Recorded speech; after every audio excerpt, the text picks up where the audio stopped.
दोस्तों आज हम एक्सप्लेन करने वाले हैं द गोट मूवी को, जिसमें थलापति विजय लीड रोल में है। अब आप वीडियो को भी लाइक कर दीजिए। हम चलिए कहानी शुरू करते हैं। तो मूवी शुरू होती है केन्या के किसी रेगिस्तानी इलाके से, जहां से कुछ देशद्रोही साइंटिस्ट यूरेनियम लेकर जा रहे थे। अगले सीन में हम गांधी को देखते हैं, जो स्पेशल टेररिस्ट स्क्वाड यानी सैट्स का ऑफिसर है। गांधी भेष बदल कर वहाँ आया था, मगर उन देशद्रोही साइंटिस्ट के हेड मैनन ने उसे पहचान लिया। यहाँ गांधी को इस बात का अंदाजा नहीं था कि उसे यूरेनियम और मैनन एक साथ मिल जाएंगे। मैनन वही आदमी है जिसने यूरेनियम को चुराया था। अब गांधी अपने फाइट मोड में आ जाता है और इन लोगों को पीटना शुरू करता है। जिस ट्रेन से वो साइंटिस्ट जा रहे थे उसमें काफी सारे लोग थे, मगर गांधी सबको अकेला ही मजा चखा रहा था। इधर हमें पता लगता है कि ट्रेन में गांधी के साथ 2-4 और ऑफिसर भी चढ़े हैं। फिर अचानक ट्रेन की एक बोगी में आग लग गई, जिस कारण एक धमाका हुआ और उसमें मैनन मारा गया। हालांकि गांधी ने यूरेनियम को अपने कब्जे में ले लिया था। इसके बाद हम देखते हैं कि ऑफिसर कल्याण मैनन की मौत की पुष्टि करते हुए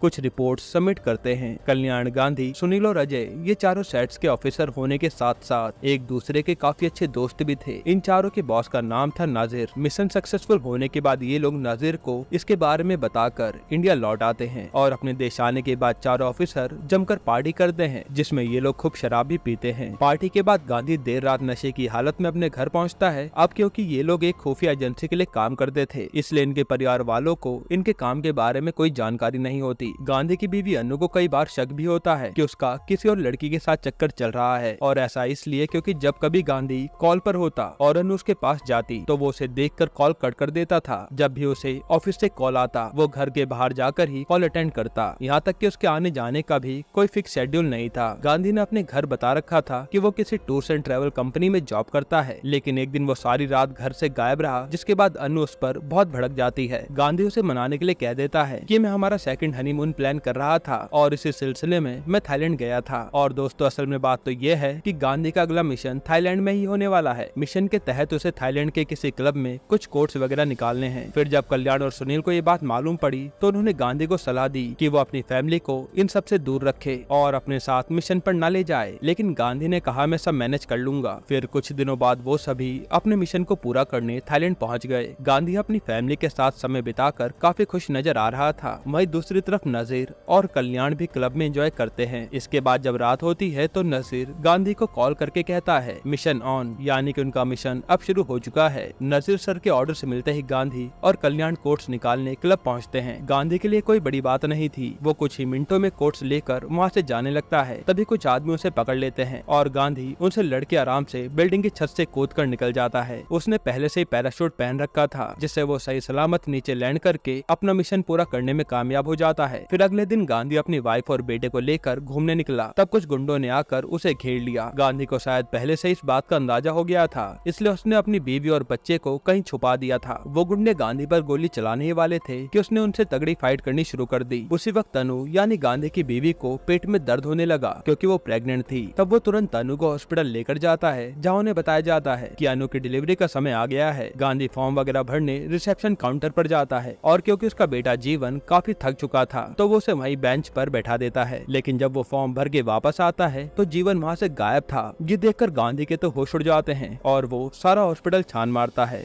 पर जीवन उसे कहीं नहीं मिलता। इसके बाद वो पुलिस का सहारा लेता है, जो सबसे पहले हॉस्पिटल की सीसीटीवी फुटेज चेक करती है और सीसीटीवी से उन्हें पता लगता है कि उसे तो कोई अनजान औरत अपने साथ ले गई। गांधी तुरंत पुलिस के साथ स्पॉट पर पहुँचता है। इसके बाद पुलिस को पास ही में हुए एक एक्सीडेंट की जानकारी देने का कॉल आता है और असल में ये एक्सीडेंट उसी वैन का हुआ था जिसमें वो औरत जीवन को ले गई थी। तब गांधी तुरंत पुलिस के साथ स्पॉट पर पहुंचता है और उसे वहां 2 लोगों की लाशें नजर आती हैं, जो पूरी तरह जल गई थी। उन लाशों में से एक लाश एक छोटे बच्चे की थी और गांधी बच्चे के पास पड़े खिलौने को देखकर समझ जाता है कि वो लाश उसके 5 साल के बेटे जीवन की है। गांधी का यहाँ रो रो कर बुरा हाल हो जाता है। उसे नहीं पता कि वो अनु को क्या जवाब देगा। इधर अनु ने अभी अभी एक बेटे को जन्म दिया है और गांधी जब उसे ये बात बताता है तो वो भी अपने आप को संभाल नहीं पाती। यहाँ गांधी के परिवार में एक तरफ बेटी होने की खुशी थी तो वहीं दूसरी तरफ बेटे को खोने का गम। इसके बाद कहानी 16 साल आगे बढ़ जाती है और इन 16 सालों में गांधी की जिंदगी पूरी तरह बदल चुकी है।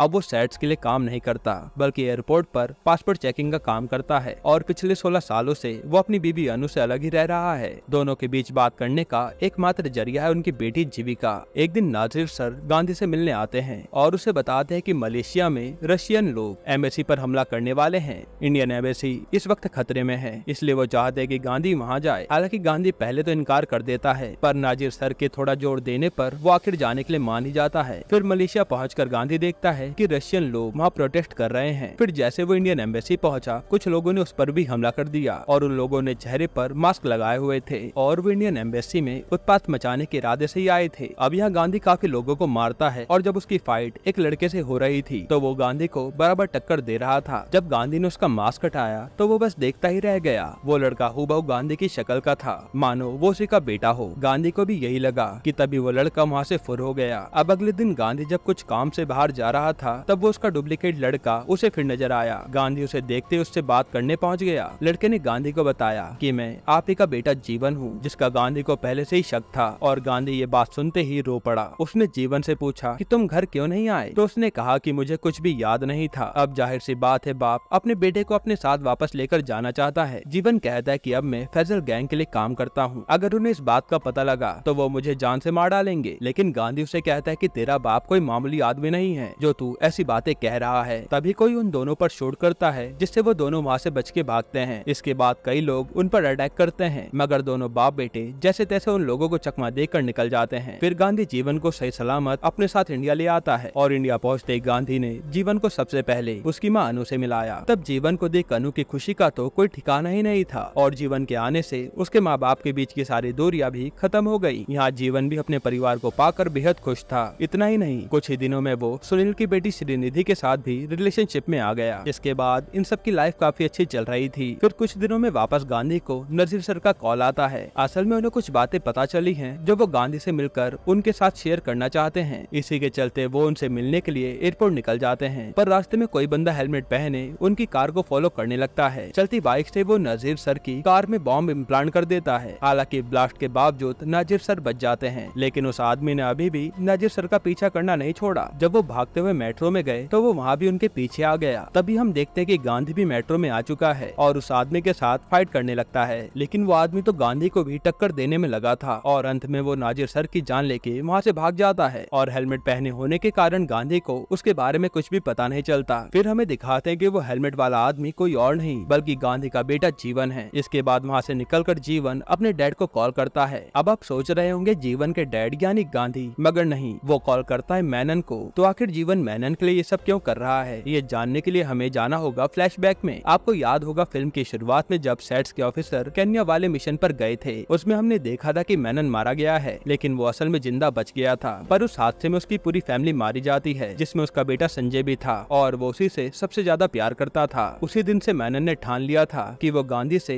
उसका बदला लेगा और उसकी फैमिली को भी बर्बाद कर देगा। फिर जब गांधी थाईलैंड वाले मिशन पर था, वहाँ भी मेनन ने उस पर कड़ी निगरानी रखी और जीवन को हॉस्पिटल से भी मेनन ने किडनैप करवाया था। उस एक्सीडेंट में जीवन मरा नहीं था, बल्कि मेनन ने सब कुछ प्लान करके उसी की जैसे बच्चे की लाश वहाँ रख दी थी ताकि गांधी को ये लगे कि जीवन मारा गया। अब क्योंकि एक्सीडेंट में लाश पूरी तरह जल गई थी, इसलिए किसी को भी उसकी शक्ल नजर नहीं आई। इसके बाद मेनन ने जीवन को एक ऐसी जगह भेज दिया जहाँ बच्चों को हद से ज्यादा टॉर्चर किया जाता था। इतनी ज्यादा मेंटल टॉर्चर के कारण जीवन अपनी पुरानी सारी मेमोरी भूल गया और उसे तो ये भी याद नहीं था कि उसके माँ बाप अभी जिंदा हैं। फिर एक दिन मेनन उसे उस जगह से अपने घर ले आता है और उससे जीवन की नजरों में मेनन का दर्जा बहुत ऊंचा हो गया। अब जीवन मेनन को ही अपना पिता मानता है और उसके लिए जान तक दे सकता है। जब जीवन 21 साल का हुआ तब मेनन ने उसके दिल में उसे के असली बाप यानी गांधी के खिलाफ जहर घोलना शुरू कर दिया। साथ ही मेनन ने जीवन से कहा कि उसे गांधी ने मेरे परिवार को मारा है, इसलिए मैं भी अब जिंदा रहना नहीं चाहता। तब जीवन अपने पापा मेनन को सही सलामत देखने के लिए गांधी से बदला लेने आ गया। यहाँ हमें देखकर पता चलता है कि जीवन अपने असली पापा गांधी की तरह ही बहुत ज्यादा होशियार था। इसी वजह से उसने गांधी को खुद ही ट्रैक करना शुरू कर दिया और मलेशिया में गांधी से भिड़ने का प्लान भी उसी ने बनाया था और जानबूझकर ही उसने उनके सामने मास्क उतारा था ताकि गांधी की फैमिली में वो एंट्री ले सके। अब गांधी जो है वो ये नहीं जानता कि जीवन असल में एक आस्तीन का सांप है। इसके बाद कहानी प्रेजेंट में आती है जहाँ गांधी को पता लगा कि नाजिर सर का फोन मेट्रो में गिर गया था, जो कि फिलहाल चोरी हो चुका है। उस फोन में वो सारी खुफिया इन्फॉर्मेशन है जो नाजिर सर गांधी से शेयर करना चाहते थे। तब ये बात जीवन सुन लेता है और इन सबसे पहले वो उस चोर के पास पहुंच जाता है। दूसरी तरफ सेट्स के ऑफिसर भी उस चोर का पीछा कर रहे थे। फिर अजय ने देखा कि जीवन चोर के पीछे लगा है तो वो उससे फाइट करने लगा और जीवन के हाथों मारा गया। जीवन अजय का खून करके वहाँ से फरार हो गया। हालांकि अब इन सब हादसों के चलते गांधी को भी कहीं न कहीं शक हो गया था कि इन सब में जरूर किसी अंदर वाले का हाथ है और जब से जीवन जीवन उनके घर आया था तभी से ये घटनाएं घटनी शुरू हुई थी। वो सोचता है कि शायद इसके पीछे फैजल गैंग का हाथ है, क्योंकि जीवन ने कहा था कि वो उसे छोड़ेंगे नहीं। अब कुछ दिन ऐसा ही चलता है और फिर एक दिन मलेशिया के एक शिप यार्ड से 10 लोगों को पुलिस गिरफ्तार करती है। ये लोग फैजल गैंग के मेंबर्स थे। यहाँ जीवन को पता चलता है कि उन 10 लोगों में से एक मेनन भी है और जीवन सोचता है कि कैसे भी करके उन 10 लोगों को छुड़वाना होगा, क्योंकि गांधी मेनन को अच्छे से जानता है। तब जीवन के दिमाग में खुराफाती आइडिया आता है और वो श्रीनिधि को अपने कब्जे में लेकर, जो कि उसकी गर्लफ्रेंड थी और साथ ही साथ सेट्स के ऑफिसर सुनील की बेटी भी थी, तब उसने सुनील को श्रीनिधि की किडनैप वाली वीडियो भेजकर कहा कि उन 10 लोगों को छोड़ दो, वरना मैं तुम्हारी बेटी को जान से मार डालूंगा। यहाँ गांधी सुनील को काफी समझाने की कोशिश करता है कि ये सब उनकी चाल है, पर आखिरकार उन्हें श्रीनिधि के खातिर उन 10 लोगों को छोड़ना पड़ता है, जिसके बाद वो लोग तुरंत श्रीनिधि की लोकेशन पर पहुंच जाते हैं। हालांकि यहाँ काफी देर ढूंढने के बाद कल्याण को श्रीनिधि एक पार्क में पड़ी मिलती है और उसकी सांसें अभी भी चल रही थी। तब यहाँ कल्याण तुरंत श्रीनिधि को जान से मार डालता है और इस बात का खुलासा होता है कि कल्याण भी मेनन के साथ मिला हुआ है। मेनन के हर प्लानिंग में कल्याण और जीवन दोनों शामिल थे। कल्याण ही था जो मेनन को पैसे के बदले सारी जानकारी दिया करता था। अब श्रीनिधि की मौत से गांधी को भी काफी दुख हुआ, क्योंकि वो उसे अपनी बेटी की तरह मानता था। इसके बाद एक दिन वो चोर जिसने नाजिर सर का फोन चुराया था, उसे वो आदमी मिल जाता है जिसने चोर के पास से वो फोन लिया था। तब चोर तुरंत इस बात की खबर गांधी को दे देता है और यहाँ गांधी को पता लगता है कि चोर से नाजिर सर का फोन चुराने वाला आदमी कोई और नहीं बल्कि उसी का बेटा जीवन है। अब गांधी का शक पूरी तरह यकीन में बदल जाता है कि उसका बेटा ही गद्दार है। गांधी बिना देर किए उसे अरेस्ट कर लेता है और जीवन उनसे कहता है कि तुम लोग मेरा कुछ भी बिगाड़ नहीं पाओगे। इतना ही नहीं, वो इन सब का इल्जाम गांधी पर डालते हुए कहता है कि मैंने इन्हीं के कहने पर ये सब किया है। उसी पर गांधी पर कॉल आता है कि अनु को किसी ने किडनैप कर लिया है और ये काम मेनन का था ताकि वो जीवन को छुड़ा सके। तब न चाहते हुए भी गांधी को जीवन को छुड़ाना पड़ता है। फिर हम देखते कि इन लोगों ने जहाँ अनु को बांध रखा था वहाँ गांधी भी बंधा हुआ है। तभी मेनन वहाँ आता है और सबको बताता है कि हम लोग कुछ बहुत बड़ा प्लान कर रहे हैं। आज चेपक स्टेडियम में मुंबई चेन्नई का IPL मैच होने वाला है, जिसमें वो लोग बॉम्ब ब्लास्ट करेंगे।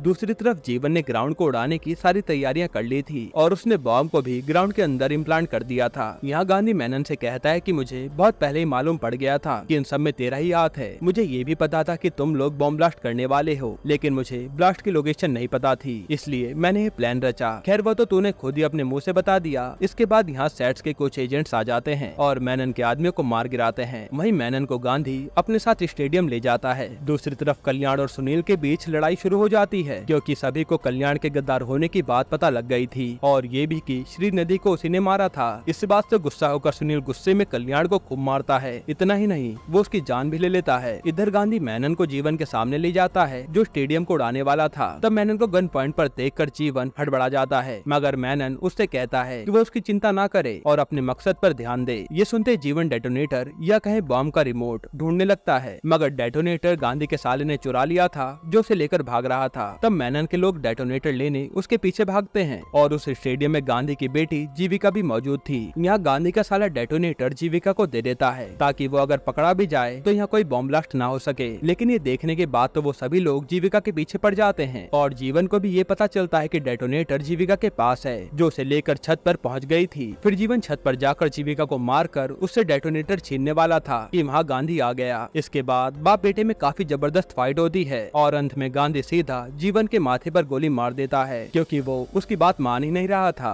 और इसी के साथ ये फिल्म यही खत्म होती है, जहाँ गांधी ने अपने बेटे को ही मारकर इस स्टेडियम को उड़ने से बचाया था। हालांकि कहानी में एक ट्विस्ट अभी बाकी है। पोस्ट क्रेडिट सीन में हमें ये बताया जाता है कि जीवन दरअसल असली नहीं था बल्कि एक क्लोन था जिसे मेनन ने प्लान किया था और मेनन ने जीवन के DNA की मदद से ऐसे कई सारे क्लोन बना लिए हैं। इसी के साथ ये मूवी यहीं पर खत्म होती है। दोस्तों पोस्ट क्रेडिट सीन को देखकर समझ आ रहा है कि मेकर्स इसका पार्ट 2 लाना चाहते हैं। अब आप कमेंट में बताइए कि आप इसके पार्ट 2 के लिए एक्साइटेड हैं या नहीं, और इसके अलावा आप कौन सी मूवी या वेब सीरीज का एक्सप्लेनेशन चाहते हैं हमें कमेंट में बताइएगा। बाकी अगर आपको थलपति विजय के स्टारडम पर एक बेहतरीन वीडियो देखनी है तो आप ये वीडियो देख लीजिए।